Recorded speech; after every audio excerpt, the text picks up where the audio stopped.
अस्सलाम वालेकुम 9 class unit number 16 हमने स्टार्ट किया हुआ है। आज इसका थ्योरम नंबर 1 स्टार्ट करते हैं जी। 9 क्लास थ्योरम नंबर 1 जो सा है इसकी स्टेटमेंट हमारे पास इस तरीके से गिवन है। Parallelograms on the same base and between the same parallel lines are equal in area. मतलब कि यहाँ पे लिखा है और ऑफ द सेम एल्टीट्यूड, मतलब इनका एल्टीट्यूड जो सा वो भी सेम होगा।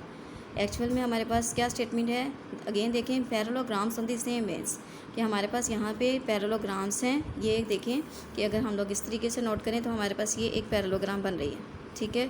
और सेकंड हमारे पास ये वाली एक पैरेललोग्राम बन रही है ऑन दी सेम बेस। उनकी बेस क्या है, दोनों की सेम है। And between the same parallel lines are equal in area, okay. और उर्दू मीडियम में अगर हम इसको डिफ़ाइन करें, एक ही कायदा पर वाक़या, कायदा क्या है यहाँ पे ए बी मतवाजिल इज़्ला इश्काल। पहली मतवाजिल इज़्ला इश्काल देखें यहाँ पे आ जाती है ए बी सी डी। दूसरी मतवाजिल इज़्ला इश्काल क्या आ जाती है, ए बी ई एफ, ठीक है। दो मतवाजिल इज़्ला इश्काल जो कि कायदा ख़त और इसके मतवाजी किसी ख़त के दरमियान वाक़या हों तो वो रकबे में क्या होंगी, वो बराबर होंगी, वो एरिया में बराबर होंगी जी। 9 क्लास अब यहाँ पे नोट दैट कि यहाँ पे हमारे पास एक तो ये पैरेललोग्राम आ जाती है ए बी सी डी, और सेकंड हमारे पास आ जाती है ए बी ई एफ। अब यहाँ पे आप लोगों ने इसमें करना क्या है कि मैं आप लोगों को बता दूँ कि आप लोगों ने इसकी डायग्राम कैसे ड्रॉ करनी है, कि उसमें डिफ़िकल्टी थोड़ी सी फील होगी जी। 9 क्लास एक मैंने लाइन जो सी वो इस तरीके से ड्रॉ की है और सेकेंड लाइन इस तरीके से ड्रॉ की है। दो पैरेलल लाइन्स ड्रॉ कर लिए हैं। अब इस पॉइंट को मैंने इसके साथ ज्वाइन कर दिया है, ठीक है, इसके साथ ज्वाइन किया। अब इसको हम लोगों ने जो सा इसके साथ ज्वाइन कर दिया है। अब इसी के अकॉर्डिंग हम लोगों ने पैरेललोग्राम्स जो से वो सिलेक्ट करनी है कि आखिर किस तरीके से, कि हमारे पास ये वाली लाइन इस तरीके से है तो किस तरीके से पैरेललोग्राम एग्जैक्ट हमारे पास आएगा। तो ये यहाँ पे देखें, ये वाली लाइन हमारे पास पैरेललोग्राम की आ गई है जी। 9 क्लास के वाज़े हमें क्लियर हो रहा है कि ये डायग्राम कौन सी है, पैरेललोग्राम की। अब सेकंड है तो हमारे पास कुछ लाइनें इस टाइप की है तो इस तरीके से ड्रॉ कर लिया, ओके। अब हमारे पास जो फर्स्ट पैरेललोग्राम है ए बी सी डी नाम दे दिया। सेकंड को चूँकि बेस लाइन सेम है A B E F name दे दिया, ई एंड एफ। अब चूँकि हमारे पास इन दोनों जो हमारे पास पैरेललोग्राम है उसमें इतना जो एरिया है ये इन दोनों पैरेललोग्राम में क्या है, बिल्कुल सेम है। इन दोनों पैरेललोग्राम्स में इतना एरिया बिल्कुल सेम है। अब डिफरेंट कहाँ पे आ रहा है हमारे पास, यहाँ पे चूँकि यहाँ पे एक ये भी ट्रायंगल बन रही है और ये वाली भी ट्रायंगल बन रही है। इनमें जो हमारे पास क्वाड्रिलेटरल है या हम कह सकते हैं जो चकोर है, दोनों मतवाजिल इज़्ला में, वो तो रकबे में बिल्कुल सेम है। अब डिफरेंस कहाँ पे आ रही है, इन दो ट्रायंगल्स के लिहाज से। तो अब इस ट्रायंगल में हमारे पास जो ट्रायंगल है बी सी ई, इसमें हमारे पास ये वाली जो लाइन सेगमेंट बी ई है वो हमारे पास कॉन्ग्रुएंट है, मुतमासिल है लाइन सेगमेंट ए एफ के। इसी तरीके से हमारे पास ए डी लाइन सेगमेंट जो सी है वो कॉन्ग्रुएंट है, मुतमासिल है लाइन सेगमेंट बी सी के। और इस तरीके से जो यहाँ पे एंगल बन रहा है पॉइंट बी पे वो इक्वल होगा किसके, एंगल ए के। अब जब ये इन दोनों ट्राइंगल्स को हम ये शो कर देंगे कि ये दोनों जो सी ट्राइंगल है कॉन्ग्रुएंट हैं, इक्वल हैं, तो जब ये दोनों ट्राइंगल्स इक्वल होंगी तो इसका मतलब ये दोनों रकबे में भी बराबर होंगी।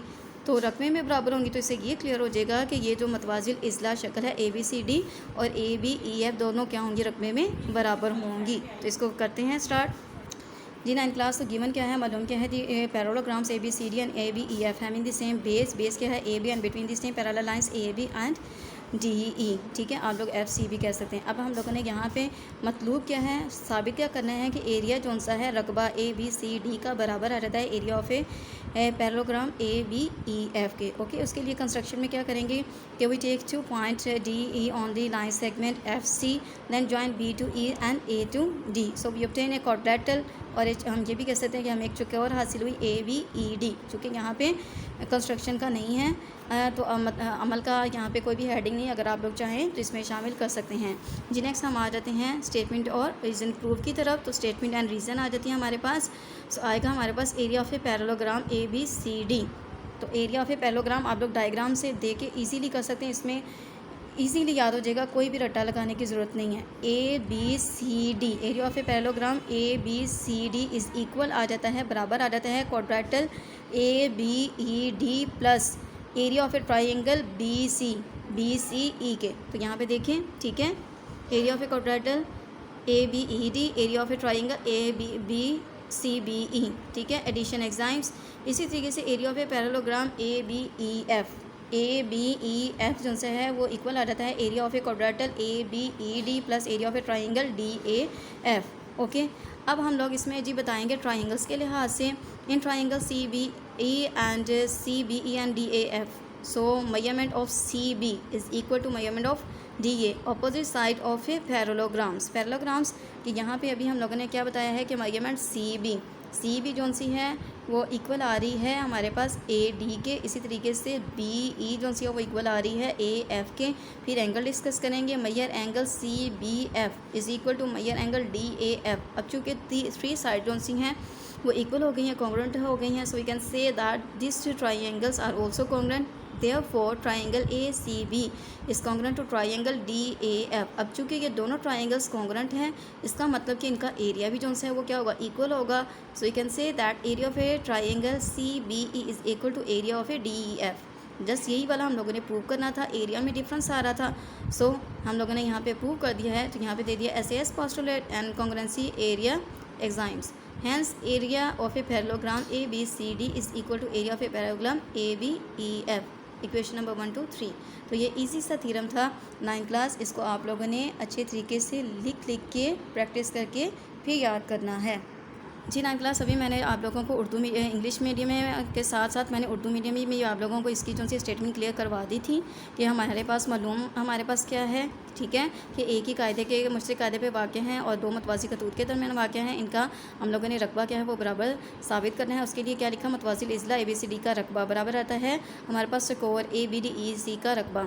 अब चूँकि यहाँ पे आगे लाइन नहीं थी, आगे यहाँ पे जगह नहीं थी बुक में, ठीक है, या आपकी कॉपी पे, तो ये दरअसल ये वाली स्टेटमेंट जो सी है वो यहाँ पे लिखी जानी है। ओके, चकोर ABDE का रकबा प्लस मसलस CBE का रकबा का जमी असूल मुतारफ़ा। इसी तरीके से मतवाज़िल इज़ला ABEF का रकबा जो सा है वो बराबर आ जाता है इस चकोर और इस मसलस के बराबर। फिर हम लोगों ने क्या देखा, इन दोनों मसलसों में मुतमासल चेक की, मुताबिकत चेक की, तो ये वाली लाइन सेगमेंट BC जो सी है वो बराबर आ गई थी AD के, BE बराबर आ गई थी AF के, और इसी तरीके से मैयर एंगल B जो सा वो बराबर आ गया था मैयर एंगल F के A के। तो इस लिहाज से दोनों ट्राइंगल्स क्या हो गई, मुतमासल। अब चूँकि ये दोनों ट्राइंगल्स मुतमासल हो गई हैं, ज़िला ज़ाविया ज़िला का मौजूद, तो इसके लिहाज से इन दोनों ट्राइंगल्स का रकबा क्या हो गया, बराबर। सो इस यहाँ पे इजीली प्रूव हो गया कि इन दोनों मतवाज़िल ज़िला का रकबा क्या है, आपस में बराबर है। तो जी 9th क्लास मैंने उर्दू इंग्लिश मीडियम बच्चों दोनों को क्लियर कर दिया है। आप लोगों ने इस थ्योरम को अच्छे तरीके से याद करना है। ओके, अल्लाह हाफ़िज़।